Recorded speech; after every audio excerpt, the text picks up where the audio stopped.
हाय फीमेक्स viewers, how are you? I hope you are fine. सबसे पहले तो मैं थैंक यू करना चाहूँगा जितने भी सब्सक्राइबर्स हैं हमारे चैनल के, बिकॉज ये चैनल एज वी नो कि ये बहुत टेक्निकल स्टफ़ के बारे में है। और दूसरी बात ये कि ये चैनल इंग्लिश में नहीं है, ये उर्दू हिंदी चैनल है।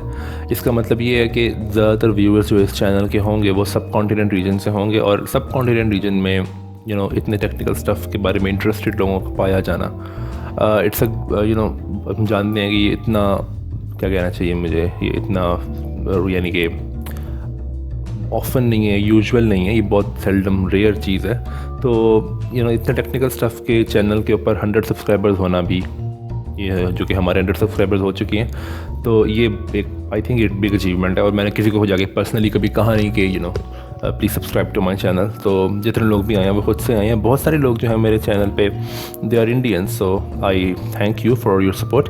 तो अब पहली बात तो ये कि मेरी काफ़ी टाइम से मेरी जो वीडियोज़ हैं उनकी फ्रीक्वेंसी बहुत कम हो गई है। उसकी रीज़न ये है कि जब से मैं यहाँ पे ICTP में आया हूँ, टाइम नहीं मिल रहा लिटरली वीडियोस के लिए। दूसरी बात ये कि जो मैं फेस कैम की वीडियोस लेक्चर्स के साथ बनाता था, उसके लिए मुझे OTG कनेक्टर चाहिए था। यहाँ पे OTG कनेक्टर मुझे इटली में इतनी आराम से मिल नहीं रहा, क्योंकि ज़्यादातर दुकानें जो यहाँ पे हैं वहाँ पे सिर्फ USB केबल्स ही मिलती हैं। तो अब मैंने अमेज़ॉन पे ऑर्डर किया है, देखते हैं कि वो कब तक आती है। वो दिसंबर के शुरू में कह रहे हैं कि आ जाएगी इंशाल्लाह। फिर हम शुरू करेंगे अपनी वीडियोस। जो लेक्चर सीरीज़ हमारी शुरू थी क्वांटम फील्ड थ्योरी पे, और दूसरी लेक्चर सीरीज़ भी मैंने शुरू करने का सोचा हुआ है। फॉर एग्जांपल क्योंकि क्वांटम फील्ड थ्योरी में हमारा अगला लेक्चर जो था वो मैंने कहा था ग्रुप थ्योरी के ऊपर होगा, तो हमारा एक लेक्चर या शायद लेक्चर एक ज़्यादा करना पड़े मुझे उसके लिए, वो है ली अलजेब्रास के ऊपर, और फिर एक कन्फॉर्मल फील्ड थ्योरी के ऊपर भी हमारा एक कोर्स आने वाला है। ओके, सो आज की वीडियो किस चीज़ के बारे में है? आज की वीडियो दरअसल फर्स्ट ऑफ इट्स काइंड है इस चैनल पे। वो वीडियो ये है कि बहुत सारे लोग फिज़िक्स के बारे में बहुत सारे क्वेश्चंस रखते हैं अपने माइंड्स में, और वो पूछते हैं ऐसे क्वेश्चंस कई सारे सोशल मीडिया प्लेटफॉर्म्स पे, जैसे कि सबसे बड़ा प्लेटफॉर्म तो है फेसबुक है, फिर रेडिट, और फिर कभी ट्विटर पे भी पूछ लेते हैं। तो मैंने क्या किया कि कुछ क्वेश्चन सेलेक्ट किए हैं फेसबुक से, फिज़िक्स के ग्रुप्स में से, और I will try to answer them, because वो जो क्वेश्चन है वो दरअसल सिर्फ उस इंसान का तो नहीं है जो कि उसने पूछा है, वो क्वेश्चन कॉमनली आस्क्ड क्वेश्चन होता है लोगों के दरमियान। और दूसरी बात ये कि उन क्वेश्चंस के बारे में कई सारी मिसकंसेप्शंस होती हैं लोगों के अंदर, तो I would try to explain them in a non technical way. मैं ज़्यादा टेक्निकल नहीं करूँगा इस वीडियो को, ताकि लोगों के अंदर जो मिसकंसेप्शंस हैं उन चीज़ों को लेके उनको एलिमिनेट किया जा सके। दूसरी चीज़ ये कि वो क्वेश्चन जो कि कॉमनली आस्क्ड क्वेश्चन है लोगों को उनके जवाब मिल जाए। So let's start. So the first question जो है वो है Danish ji Parnashi. I don't know if I pronounced it correctly. Question ये है कि व्हाट आर द एविडेंसेस होना चाहिए, evidences of big bang theory. Well, big bang theory का सबसे बड़ा एविडेंस तो ये है कि बिग बैंग थ्योरी प्रेडिक्ट्स के universe is accelerating and expanding, और ऑब्जर्वेशंस ये बात कंफर्म करती हैं कि यूनिवर्स की एक्सपेंशन हो रही है एट एन एक्सेलरेटिंग रेट। दूसरी चीज़ ये कि हम big bang theory model use करके ऑर्डिनरी हाइड्रोजन यानी कि प्रोटियम आइसोटॉप जो है हाइड्रोजन का, उसके साथ रेशियो कंपेयर कर सकते हैं ड्यूट्रियम आइसोटॉप का, और उसके अलावा लिथियम के आइसोटॉप्स का, और फिर हीलियम के आइसोटॉप्स का ये ratio. And it turns out कि ऑब्जर्वेशंस ये बात कंफर्म करती हैं कि जो ratios big bang theory predict करती है वही रेशियोज़ हमारे यूनिवर्स में पाए जाते हैं हाइड्रोजन के as compared to other isotope, जैसे जो मैंने मेंशन किए अभी। उसके अलावा बिग बैंग थ्योरी का कोई एविडेंस अगर आप देखना चाहो वो ये है कि बिग बैंग थ्योरी ये प्रेडिक्ट करती है कि universe started at almost 13.7 billion years ago. तो 13.7 बिलियन ईयर्स से ज़्यादा पुराने एस्ट्रोनॉमिकल ऑब्जेक्ट्स कभी भी डिस्कवर नहीं हुए हैं, क्योंकि अगर ऐसा हो जाए तो ये बहुत बड़ा धचका है बिग बैंग थ्योरी के लिए। Big bang theory is gone, because जो time limit big bang theory ने सेट की हुई है वो दरअसल उस टाइम लिमिट को ब्रेक कर देंगे। एक और चीज़ ये कि गैलेक्सीज एंड क्वाज़र्स और यूनिवर्स में जो भी मैटर है, और जो यानी कि मैटर का मतलब है गैलेक्सीज ही दरअसल। अभी मैं डार्क मैटर की बात नहीं कर रहा, क्योंकि बिग बैंग थ्योरी में डार्क मैटर तो है ही नहीं। तो गैलेक्सीज की जो distribution big bang theory predict करती है वही डिस्ट्रीब्यूशन हमें ऑब्जर्वेशंस बताती हैं कि बिग बैंग थ्योरी की जो प्रेडिक्टेड डिस्ट्रीब्यूशन है गैलेक्सीज की वो बिल्कुल ठीक है। ओके, तो these are some of the evidences of big bang theory. और बहुत बड़ा एविडेंस तो मुझे याद नहीं रहा, वो है माइक्रोवेव बैकग्राउंड रेडिएशन जो कि 1964-65 इन इस एरा में आर्नो पेंसियस और रॉबर्ट विल्सन ने डिस्कवर की थी। बिग बैंग थ्योरी प्रेडिक्ट्स के जो रेडिएशन है शुरू में, जो शुरू का मतलब है कि जब बिग बैंग हुआ था तो उस वक्त जो रेडिएशन थी वो अब चूँकि रेड शिफ्ट हो गई होगी तो वो अब हमें रिसीव होनी चाहिए एज माइक्रोवेव्स। एंड जो उसकी डिस्ट्रीब्यूशन है जिसको स्मोकिंग गन के नाम से जाना जाता है, वो डिस्ट्रीब्यूशन जो बिग बैंग थ्योरी प्रेडिक्ट करती है वही ऑलमोस्ट वही डिस्ट्रीब्यूशन हमें ऑब्जर्वेशंस बताती हैं। बिग बैंग थ्योरी के बारे में और भी बड़ी मिसकंसेप्शन हैं। एक मिसकंसेप्शन तो ये है कि big bang was big, it was not big, it was small, क्योंकि यूनिवर्स थी ही उस वक्त small, so it was small. और उसके बाद यूनिवर्स बड़ी हुई है। तो कई सारी जो पॉपुलर साइंस की डॉक्यूमेंट्रीज हैं उनके अंदर दिखाया जाता है कि big bang is a big blast. No, it's not a big blast, it's small. It occurred at a point in space, almost at a point in a region in space. Big Bang का जो reason है, उसका जो origin, अगर हम ये question पूछें कि ओके why it banged, क्यों हुआ बिग बैंग, तो we don't understand the answer to that question very well. लेकिन एक पॉसिबल आंसर है स्ट्रिंग थ्योरी में, वो ये है कि when two brains collide, brains are दरअसल आप कह सकते हो कि वो हायर डिमेंशनल ऑब्जेक्ट्स हैं स्ट्रिंग थ्योरी के अंदर। तो व्हेन टू ब्रेन्स कोलाइड, तो जो एनर्जी है उनकी कोलिजन की, दरअसल उसने बिग बैंग पैदा किया। और इस थ्योरी के मुताबिक बिग बैंग कोई यूनिक इवेंट नहीं है। जब भी दो ब्रेन्स कोलाइड करेंगे हायर डायमेंशनल स्पेस में, जिसको हम द बल्क कहते हैं स्ट्रिंग थ्योरी में, तो एक बिग बैंग पैदा होगा। और ये कंसिस्टेंट है with the theory of multiverse. Okay, so let's see the second question. Faisal Khan ने भेजा है दूसरा question. Why we can not travel faster than speed of light? Well, it's a very commonly asked question. इसका answer इस तरह है कि इसको आंसर देने के लिए मुझे थोड़ी सी इक्वेशंस के बारे में बात करनी ही पड़ेगी। तो अगर हम देखें इक्वेशन ऑफ मैस वेरिएंस, जो कि रिलेटिविस्टिक मैथ्स की इक्वेशन है, ऑल्दो कि मैं इस टर्म की थोड़ा ख़िलाफ़ हूँ, लेकिन रिलेटिविस्टिक मैथ्स की जो इक्वेशन है अगर आप उसको देखें, जो कि अगर आपको नहीं पता तो मैं यहाँ पे दिखा दूँगा, इट इज़ m, जो कि relativistic mass is equal to m naught, जो कि रेस्ट मैथ है, divided by multiplied by the Lorentz factor, क्योंकि लॉरेंस फैक्टर दरअसल 1/√1 minus v square over c square है। What is v? v is the speed of the object, not the velocity, because यहाँ पे v squared है। Okay, मैं ये कह देता हूँ कि v squared is the speed squared, okay, because जो वेलोसिटी वेक्टर होता है उसका अगर आप मैग्नीट्यूड स्क्वायर लो तो वो स्पीड स्क्वायर है, और चूँकि वेलोसिटी का मैग्नीट्यूड दरअसल स्पीड है। ओके, तो अब हम ये देख सकते हैं कि अगर v is greater than c, okay, if v is greater than c, तो जो नीचे स्क्वायर रूट के अंदर है 1 - v square over c square, it becomes negative. Okay, और फिर एक नेगेटिव की स्क्वायर रूट हमें चाहिए होगी। इट मीन्स कि अगर मैस को अगर किसी चीज़ को स्पीड ऑफ लाइट से ज़्यादा तेज़ ट्रैवल करना है तो it's mass should be imaginary. Science fiction की बात लगती है ये। Mass should be imaginary, purely imaginary number. And एक बात मैं यहाँ पे यह है, बहुत से लोगों को शायद ये बात पहले ही पता हो इस चैनल के व्यूअर्स में, कि there is a hypothetical particle called the tachyon, because it just arises in string theory, but it is not physical, it is not found yet. So tachyon has an imaginary mass. और दूसरी बात ये कि अगर हम speed of light से तेज़ travel कर सकें, और टैकियन के बारे में मैंने एक बात नहीं बताई कि tachyon is hypothetical particle which can travel faster than the speed of light, that's why it has imaginary mass.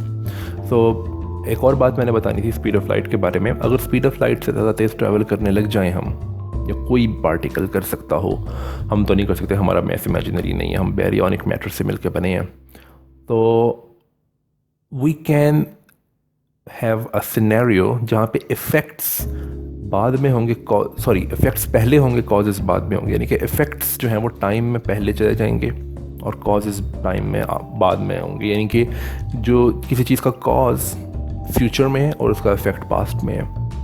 This can happen, this can break causality. Okay ये jargon है इसके लिए. We can break causality. Causality means के effects should be in the future and more strictly in the future light cone. If you don't know about the light cone तो कोई बात नहीं, आपको special relativity पढ़नी पड़ेगी इसके लिए.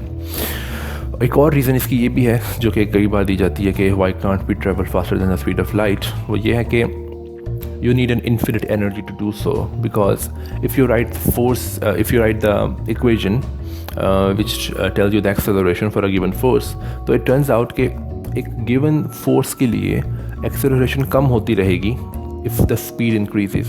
So अगर सपोज करें कि आपको, मैं कहता हूँ कि मुझे एक ऑब्जेक्ट को एक्सेलरेट करवाना है रिलेटिविस्टिक मैकेनिक्स में, ऑब्जेक्ट को एक्सेलरेट करवाना है 5 मीटर पर सेकंड स्क्वायर से, तो न्यूटोनियन मैकेनिक्स कहती है कि अगर आपने एक्सेलरेशन करवानी है 5 मीटर पर सेकंड स्क्वायर से, तो just give it a force which is equal to this particular acceleration multiplied by the mass. But in relativistic mechanics mass also increases. इसका मतलब विद वेलोसिटी और विद स्पीड. तो जैसे जैसे स्पीड इंक्रीज होगी, the amount of force that you are required for 5 meter per second square or any kind of acceleration, it also increases. And at the speed of light, the amount of force that you need for accelerating it, यानी कि अब accelerate करवाना है अगर आपको हल्का सा भी, लेकिन अगर ऑब्जेक्ट स्पीड ऑफ लाइट से ट्रेवल कर रहा है, तो हमें इक्वेशन से बताती हैं कि you need an infinite force और an infinite energy to do so. That's why you can't do it. Okay, hope that I answer the question. Okay, अगला क्वेश्चन किसी ऐसे इंसान ने लिखा हुआ है जिसने अपना नाम रिचर्ड फाइनमैन रखा हुआ है, बट आई हाईली डाउट कि ये एक्चुअली रिचर्ड फाइनमैन है. If time travel is possible, then where are the guests from the future? Well, time travel is possible, it is theoretically possible, but the thing is that हम future में time travel कर सकते हैं. It is theoretically possible. But यहाँ पे question ये पूछा गया है कि where are the guests from the future. इसका मतलब यह है कि ये एजम्पशन ये लगा रहे हैं कि time travel from the future to the past is also possible. Well, हमारे पास बहुत सारे आर्ग्यूमेंट्स हैं. हमारे का मतलब है साइंटिस्ट्स के पास, इंसानों के पास, साइंटिस्ट्स के पास बहुत सारे आर्ग्यूमेंट्स हैं ये बात एस्टैब्लिश करने के लिए कि time travel from the future to the past is an impossibility, because there are many paradoxes that come in to play if you do so. आपने शायद ग्रैंडफादर पैराडॉक्स के बारे में सुना होगा कि अगर एक इंसान पास्ट में जाके अपने ग्रैंडफादर को मार दे इससे पहले कि आपके फादर कंसीव हो सकें, तो your father will not be born and therefore you will not be born. तो फिर ग्रैंडफादर को मारा किसने अगर यू आर नॉट बोर्न. इस तरह के और सब बहुत सारे पैराडॉक्सेस हैं. There is also a paradox called the Polchinski paradox, named after Joseph Polchinski. He's died now, very famous string theorist. There's also a paradox called the mad scientist paradox, कि अगर एक साइंटिस्ट है जो कि एक gun assemble करता है और उसने एक वर्म होल खोला हुआ है जो कि पास्ट में 1 मिनट उसको लेके जा सकता है, 1 minute into the past.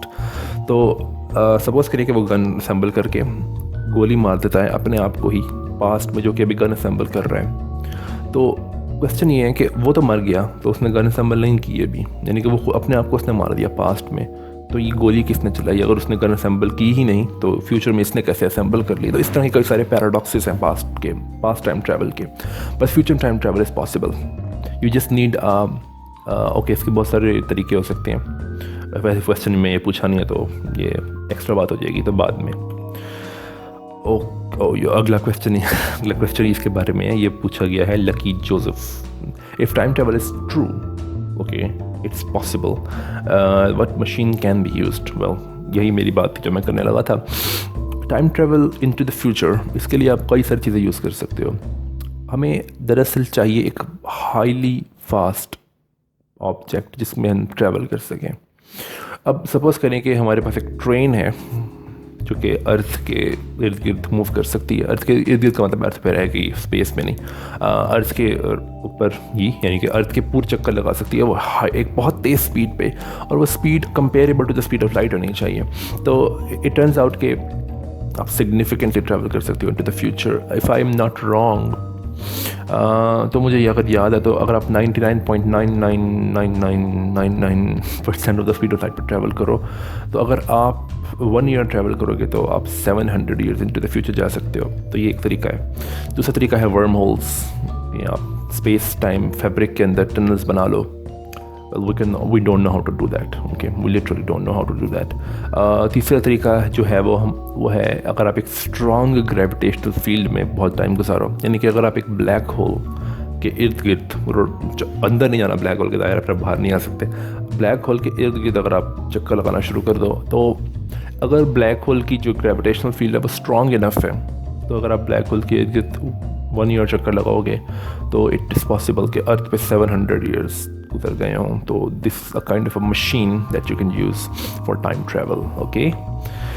Okay, Mahmood Hasan. Okay, can anyone say why fire goes opposite to gravity होना चाहिए? ओके, वेल फायर के बारे में बहुत सारी मिसकंसेप्शंस हैं, और ये एक ऐसा क्वेश्चन है फायर के बारे में जो कि मैं कई दफ़ा पूछता हूँ लोगों से, जब मैं उनसे कभी बात करता हूँ, जो लोग कहते हैं हम फिज़िक्स में या फिर केमिस्ट्री में भी हम इंटरेस्टेड हैं.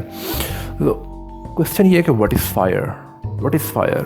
अब क्या फायर सॉलिड है, लिक्विड है या गैस है? वेल वो इनमें से कुछ भी होगी. अगर फायर कोई मैटर होगा, fire is not a matter, तो फायर क्या है फिर? फायर दरअसल एक रीजन है स्पेस का, स्पेस टाइम का. एक्चुअली अगर आप रिलेटिविटी को बहुत ज़्यादा सपोर्ट करते हो, ओके, फायर एक रीजन है, मैं सिंपल रखूँगा चीज़ें. फायर एक रीजन है स्पेस का, ठीक है, और उस रीजन में केमिकल रिएक्शन हो रहा है. फॉर एग्जांपल केमिकल रिएक्शन हो सकता है कि जो कार्बन ऑक्सीजन से मिलकर कार्बन डाइऑक्साइड बना रहा है, ये केमिकल रिएक्शन हो रहा है उस रीजन ऑफ स्पेस के अंदर. ओके, नाउ सिंस अब बात यह है कि वो जो केमिकल रिएक्शन हो रहा है वो केमिकल रिएक्शन एक्सोथर्मिक होना चाहिए. तो अगर वो रिएक्शन एक्सोथर्मिक है तो फिर इसका मतलब है कि उसमें से एनर्जी बाहर आएगी. लेकिन क्वेश्चन ये है कि एनर्जी किस फॉर्म में बाहर आएगी? तो एनर्जी आ सकती है इन the form of sound energy. That's why fire जो है उस पर से आपको हल्की सी आवाज़ भी आती है जब वो जल रही होती है. Energy can come out in the form of heat energy. That's why the fire is hot. And energy can also come in the form of light energy. Light energy के जो है वो अब ज़रूरी नहीं है कि विजिबल लाइट की फॉर्म में ही आए, लेकिन जो एटॉमिक और जो इलेक्ट्रॉन्स हैं, क्योंकि उन्हीं की मूवमेंट इन्वॉल्व होती है केमिकल रिएक्शंस में, तो एटॉमिक इलेक्ट्रॉन्स जो हैं उनकी मूवमेंट्स जो हैं वो किन फोटॉन्स को कॉरिस्पॉन्ड करती हैं, वो दरअसल विजिबल लाइट या अल्ट्रा वायलेट इंफ्रारेड लाइट जो है वो उन्हीं की यानी कि क्या कहना चाहिए रेंज में है. तो इंफ्रारेड रेडिएशन दरअसल they give you heat. Okay, they give you thermal energy, और विजिबल लाइट भी निकल सकती है. That's why you can C fire. और ये विजिबल लाइट जो है इसकी वेव लेंथ यानी किस कलर की लाइट निकलेगी, it depends upon the chemical reaction. That's why you have different colours of fire. अगर आपने किसी और कलर की फायर नहीं देखी तो go and see a reaction of magnesium with oxygen, of sodium with oxygen. यानी कि जो पीरियड 3 है इसके एलिमेंट्स की अगर आप रिएक्शंस देखो विद ऑक्सीजन तो you will C different colours of fire. Okay, अब ये जो बात मैं कर रहा हूँ कि केमिकल रिएक्शंस हो रहे होते हैं इस रीजन ऑफ स्पेस के अंदर, जिसको हम फायर कहते हैं, वो रीजन ऑफ स्पेस है. उस रीजन ऑफ स्पेस के अंदर केमिकल रिएक्शन हो रहा है. तो ये जो केमिकल रिएक्शंस हो रहे हैं दरअसल इनमें reactants and product they are in the form of gases. Okay, and many a times the products and reactants are lighter than air. तो लाइटर देन एयर होने की वजह से एयर उन पर एक बॉयंट फोर्स लगाती है और वो ग्रेविटी में ऊपर की तरफ जाते हैं, एयर में एटमॉस्फेयर में ऊपर की तरफ जाते हैं. और दैट्स वाई ग्रेविटी, अब ऐसा नहीं कि ग्रेविटी उन पर काम नहीं कर रही, नहीं, ग्रेविटी उन पर बिल्कुल एक्ट कर रही है, लेकिन जो एटमॉस्फेयर उन पर बॉयंट फोर्स लगा रहा है वो दरअसल ज़्यादा है. अगर आप एटमॉस्फेयर निकाल दो, सारे का सारा एटमॉस्फेयर निकाल दो, तो यू विल सी कि वो ऊपर नहीं जाएंगे, कोई भी गैसेस ऊपर नहीं जाएंगी, बिकॉज बॉयंट फोर्स ख़त्म हो जाएगी. उन पर जो वाहिद फोर्स रह जाएगी वो ग्रेविटेशनल फोर्स होगी. ओके, तो gravity does affect fire. Okay, हो सकता है क्वेश्चन हो कि gases have mass but why gravity doesn't act upon them. तो ये थोड़ा सा जनरल क्वेश्चन है, लेकिन फायर में जो गैसेस हैं वो आप कह सकते हैं कि कई दफ़ा एटमॉस्फेयर से कम डेंसिटी वाली होती हैं. दैट्स वाई एटमॉस्फेयर उन पर बॉयंट फोर्स लगाता है. Okay, hope that answers the question. Light, it has mass and can occupy space. Should it be regarded as matter? Well, light doesn't have mass. पहली बात तो ये है, फोटॉन्स हैव ज़ीरो मास, और अगर थोड़ा सा टेक्निकली मैं कहूँ तो photons have zero mass to all orders in the perturbation theory of QED. Okay, so थोड़ा टेक्निकल बात है, लेकिन you can say that light does not have a mass, okay, and it can occupy space. Well, what do you mean by that? Photons are point particles. बात दरअसल ये है कि ये जो मैटर की डेफिनेशन है ना कि matter has anything that has mass and occupies space, ये डेफिनेशन सिर्फ छोटे लेवल के लिए, यानी कि स्कूल लेवल के लिए ही सही है. अगर आप यूनिवर्सिटी लेवल पे फिजिक्स की बात करना चाहते हो तो you will not define matter as anything that has mass and occupies space. You will define it as कि कोई भी ऐसी, यानी कि ऐसा पार्टिकल जो उसको आप मैटर पार्टिकल कह सकते हो अगर वो इन 12 पार्टिकल्स से मिलके बना हो, जो कि स्टैंडर्ड मॉडल में है, जो कि 6 क्वार्क्स एंड 6 लेप्टॉन्स हैं. तो light doesn't occupy space, because क्या कहना चाहिए मुझे, it's an ill defined concept. What do you mean by occupation of space? Okay, so let's move on. What is the question of continuity? Okay, that's a very interesting question, that's a good question. देखिए, हमारे पास बहुत सारे conservation laws हैं, जिसमें for example the law of conservation of energy, the law of conservation of mass, the law of conservation of charge, for example law of conservation of momentum as well. तो question चलिए एक बात करते हैं, what is the law of conservation of charge? Law of conservation of charge says that, electrical charge की बात करते हैं सिर्फ, electrical charge in the universe is constant. Okay, but ये बहुत वीक स्टेटमेंट है, बिकॉज अगर ऐसा है कि electrical charge in the universe is constant, तो इसका मतलब है कि अगर एक इलेक्ट्रिकल चार्ज इस रीजन ऑफ स्पेस में हो, ठीक है, तो वो इलेक्ट्रिकल चार्ज अगर यहाँ से इंस्टेंटेनियसली वैनिश हो जाए और एंड्रोमेडा गैलेक्सी में, जो कि हमारी नेबर गैलेक्सी है, उसमें अपीयर हो जाए उसी वक्त, तो इलेक्ट्रिकल चार्ज तो अभी भी कंजर्व्ड है, यानी कि जैसे वो यहाँ से गायब हुआ वहाँ पे आ गया. But this doesn't happen in real life. क्या ये नहीं होता? तो आप ये कह सकते हैं, मैं थोड़े से टेक्निकल टर्म्स अगर यूज़ करूं तो मैं ये कह सकता हूं कि ये जो स्टेटमेंट है ये दरअसल कहती है कि charge is globally conserved. Globally means the whole of space time. Okay, but sorry, in the whole of space. Okay, but मुझे ये कहना चाहिए कि चार्ज इज़ लोकली कंजर्व्ड. इसका मतलब ये है कि अगर मैं एक छोटा सा रीजन ऑफ स्पेस लूँ जो कि मेरे हाथों के दरमियान है, तो इसके अंदर जितना भी चार्ज है, अगर उसने इस रीजन ऑफ स्पेस से बाहर जाना है तो उसको इस रीजन ऑफ स्पेस की बाउंड्रीज में से गुजर के जाना पड़ेगा, या किसी चार्ज ने अंदर आना है तो उसको इस रीजन ऑफ स्पेस की बाउंड्री में से गुजर के अंदर आना पड़ेगा. इसके अलावा चार्ज ना तो अंदर जा सकता है ना बाहर आ सकता है. तो this is called local conservation. और अगर हम इस सिंपल सी स्टेटमेंट को मैथमेटिकली लिखें तो it is continuity equation.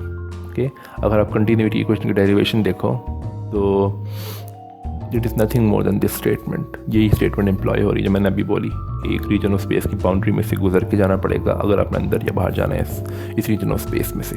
It is not about charge, it can be about anything, mass और मोमेंटम. एक्चुअली मोमेंटम के लिए भी ये बात हो सकती है और एनर्जी के लिए भी ये बात हो सकती है ना. Okay, so what's the next question? Is magnetic flux a fundamental quantity? No. Describe the centripetal force and the centrifugal force of moving electron in its orbit. Okay, what do you mean by describe? यहाँ पे मैं बात करूँ एक centripetal, पहली बात है centripetal. Okay, it's okay. बात ये है कि सेंट्रीफ्यूगल फोर्स जो है ना, उसके बारे में लोगों के अंदर एक बड़ी मिसकंसेप्शन है. वो ये है कि कोई भी मूविंग बॉडी होगी उसके ऊपर सेंट्रीफ्यूगल फोर्स लग रही होती है. But centrifugal force is not, a real force. ये मैं कह सकता हूँ. अगर आप एक इनर्शियल फ्रेम में हो और किसी भी रोटेटिंग बॉडी को देख रहे हो अबाउट अ फिक्स्ड एक्सिस, तो you will not experience centrifugal force.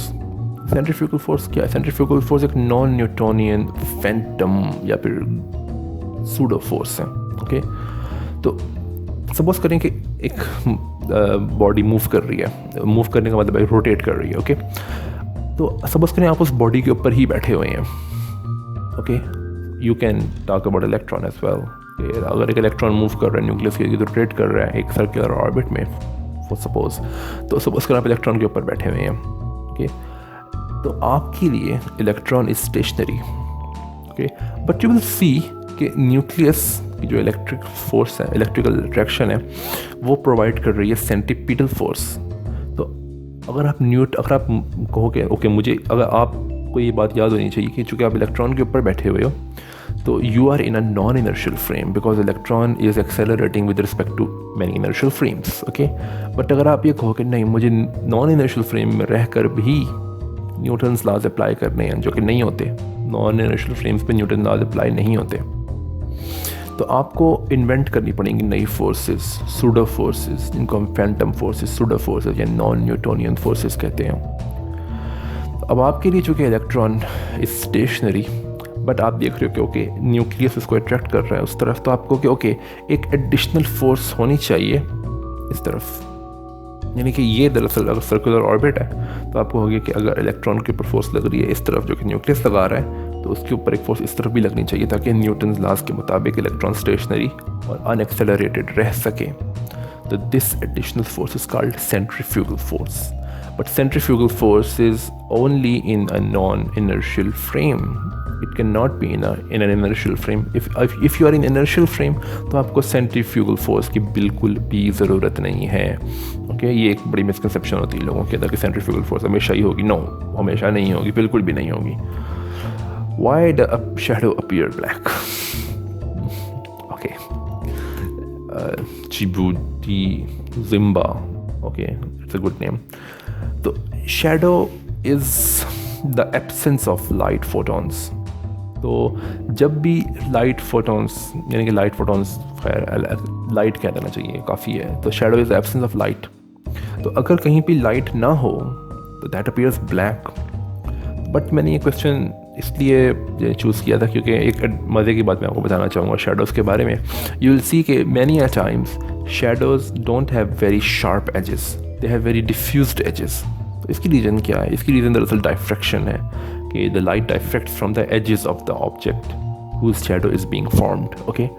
तो think about that, how can it happen कि diffraction दरअसल diffused edges form कर सकती है चीज़ों के, okay?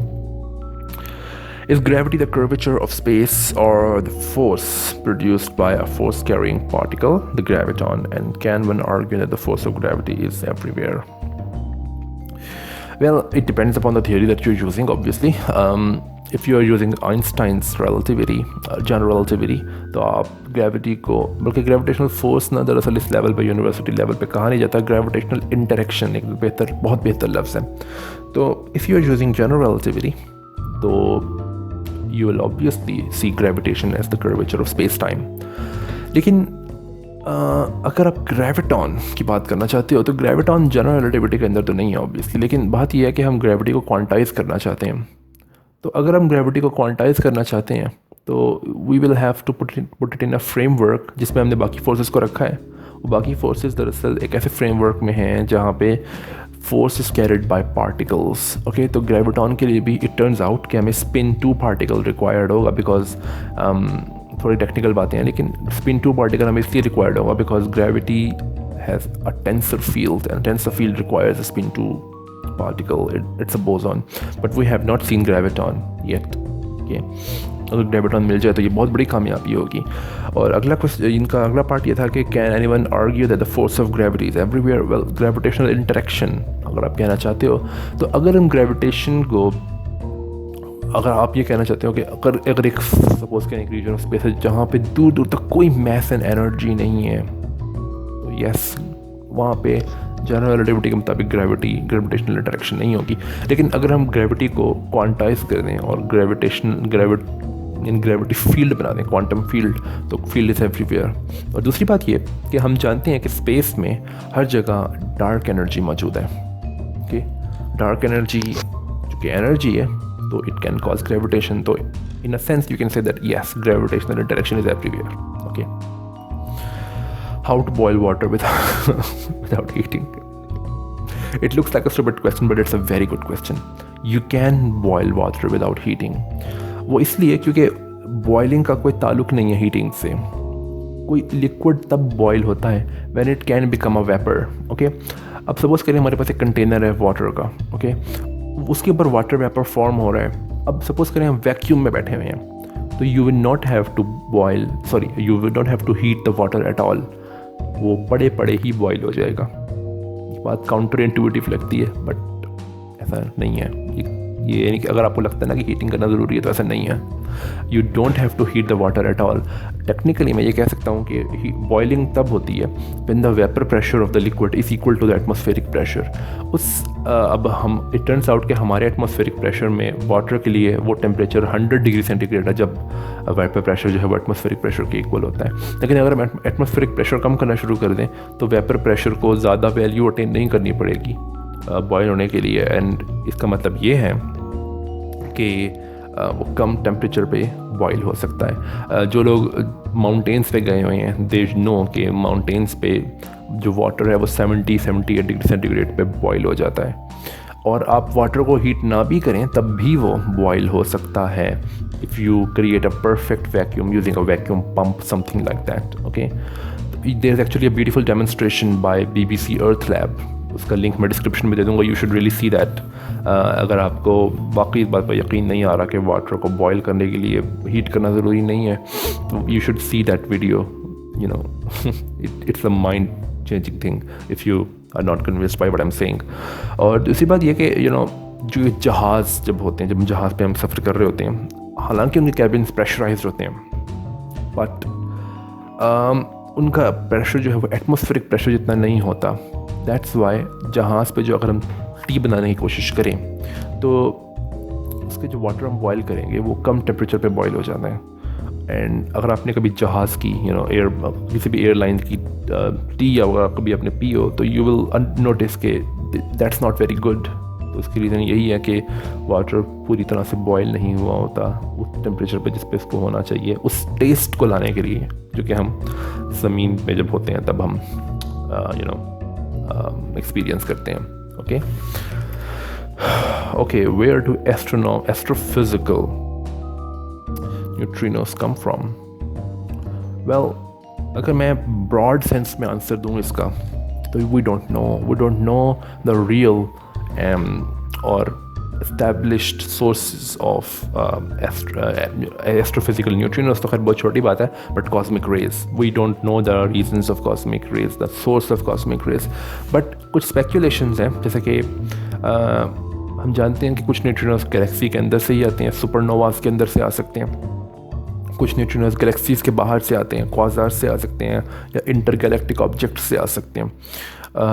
लेकिन we don't know the real reason और the real sources of astrophysical neutrinos, या फिर in a broader sense cosmic rays, क्योंकि कॉस्मिक रेज में सिर्फ न्यूट्रिनोस नहीं होते, में और भी पार्टिकल्स होते हैं, चार्ज्ड पार्टिकल्स, ख़ासतौर पे प्रोटॉन्स एंड सब, आई थिंक दूसरे पार्टिकल्स भी होते हैं जैसे कि पॉजिट्रॉन्स या एंटी इलेक्ट्रॉन्स जिनको हम कह सकते हैं। Okay, what do you think of the ultimate fate of the universe? Okay, well it's a good question. बड़े क्या कहना चाहिए मुझे, 3 बड़े रीजंस ढूंढे हैं या फिर तरीके ढूंढे हैं जिससे यूनिवर्स ख़त्म हो सकती है। वेल, पहला तरीका जो है ना वो ये है कि a big crunch can happen. Big crunch will happen अगर यूनिवर्स में बहुत ज़्यादा मैटर है। तो यूनिवर्स चूँकि एक्सपैंड कर रही है, लेकिन the gravitational attraction of that matter will just drive the universe apart. यानी बिल्कुल ऐसे ही जैसे कि अगर आप एक बॉल फेंको, इतनी ज़ोर से नहीं कि वो अर्थ से बाहर चले जाए, इसके वेलोसिटी से कम वेलोसिटी से अगर आप बॉल फेंको ऊपर, तो वो ऊपर जाती रहेगी, लेकिन ग्रेविटी उसको आखिरकार एक मैक्सिमम पॉइंट पे पहुंचने के बाद नीचे वापस ले ही आएगी। तो this is a kind of big crunch कि यूनिवर्स एक्सपैंड कर रही है और एक पॉइंट के बाद gravitational attraction between the galaxies की वजह से यूनिवर्स दोबारा कॉन्ट्रैक्ट करते एक पॉइंट पे आ जाएगी। तो this is called the big crunch. But it is very unlikely कि हमारे यूनिवर्स के अंदर ये होगा, बिकॉज हमारे यूनिवर्स के अंदर डार्क एनर्जी मौजूद है। और यूनिवर्स इज एक्चुअली, अगर ये बात सही है कि बिग क्रंच होगा अगर, तो फिर the universe should decelerate, but universe is actually accelerating. So ये नहीं होने वाला। बहुत मुश्किल है। लेकिन कॉस्मोलॉजी में चूँकि हम यूनिवर्स को सिर्फ एक मॉडल पर स्टडी नहीं करते, हम पॉसिबल यूनिवर्सेस को स्टडी करते हैं, तो ये एक तरीका है जिससे यूनिवर्स कैन एंड। ओके, जो दूसरा तरीका है वो है big rip. What is the meaning of big rip? Well, dark energy, क्या कहना चाहिए मुझे, dark energy causes space to expand. Okay, but question ये है कि क्या डार्क एनर्जी की जो एनर्जी डेंसिटी है वो कांस्टेंट इन टाइम है या नहीं? Well, it better be constant in time, because अगर वो नहीं है कांस्टेंट इन टाइम और अगर वो इंक्रीज़ कर रही है विद टाइम, तो एक वक्त ऐसा होगा कि डार्क एनर्जी इतनी ज़्यादा हो जाएगी कि the dark energy between the atoms is so large कि atoms can not be with one another, they will just rip apart. And dark energy between, ऐसा भी वक्त आ सकता है कि dark energy between the quarks या फिर between the protons and neutrons is so much कि nucleus stable नहीं रह सकता, it will just rip. And the dark energy between the quarks can become so large कि proton stable नहीं रह सकता, neutron stable नहीं रह सकता, and will just rip. Okay, this fate is called the big rip. Okay, it's a thing, yeah, it's a thing. और एक और बात ये है कि जो कि हम जानते हैं कि ये तीसरा मैकेनिज्म बताने लगा हूँ यूनिवर्स के एंड होने का हमारे लिए। एक्चुअली यूनिवर्स एंड नहीं होगी, बस स्टेबल हो जाएगी। हम जानते हैं कि big bang is a very ordered state, a very low entropy state. और उसके बाद सेकंड लॉ ऑफ थर्मोडायनामिक्स के मुताबिक सिर्फ क्या होता आ रहा है बिग बैंग से अब तक कि एंट्रोपी इज़ इंक्रीजिंग। ओके, तो ये तीसरा जो फिनोमेना है, it is called the heat death of the universe. Heat death, या इसका मतलब ये है कि यूनिवर्स अपनी मैक्सिमम एंट्रोपी पे पहुंच जाएगी और बस स्टेबल हो जाएगी। उसके बाद उसने कुछ भी नहीं करना। टेक्निकली मैं ये कह सकता हूँ कि universe has no more free energy, okay, to perform any change. Okay, so it is the maximum entropy state of the universe. Okay, I think it's our last question. Yeah, it's our last question. So ये जो question answering series है, ये उसमें पहली video थी, लेकिन अब ये जो मैंने क्वेश्चंस लिए हैं, ये दरअसल मैंने जैसे शुरू में बताया कि मैंने डिफरेंट सोशल मीडिया प्लेटफॉर्म्स से लिए हैं। लेकिन अगली क्वेश्चन आंसर सीरीज़ वीडियो के लिए, if you have any questions, okay, तो please let me know in the comments. तो अगली बार मैं कोशिश करूँगा कि जो हमारे सब्सक्राइबर्स क्वेश्चंस भेजें या हमारे कमेंट सेक्शन में जितने भी लोग हैं वो क्वेश्चंस भेजें, उनके मैं आंसर करने की कोशिश करूँ। और दूसरी बात ये कि मेरे पास एक रिक्वेस्ट आई हुई थी कि एक कमेंट में ये कि एक स्पेशल रिलेटिविटी पे वीडियो बनाएं, तो जैसे मुझे टाइम मिलेगा आई विल मेक इट। मैं भूला नहीं हूँ, तो बस थोड़ा सा patience. Thank you for your patience, and if you have any questions you can email me, and bye until the next video.